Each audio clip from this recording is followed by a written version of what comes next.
মা বাবা জীবিত থাকাকালীন পীর মুর্শিদের কাছে বায়াত গ্রহণ করা যাবে কিনা? অনেকে বলে মা বাপ থাকলে বায়াত হওয়া যায় না।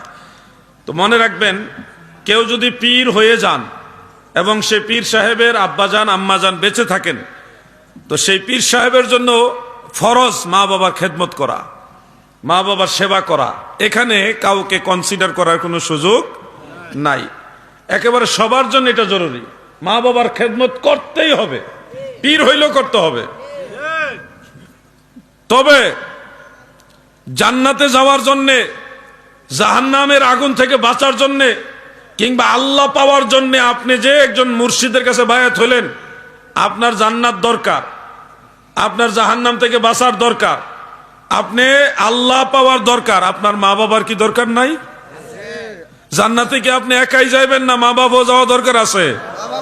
এই জন্য মা বাবারও উচিত একজন কামেল মুকাম্মেল পীরের কাছে বায়াত হওয়া।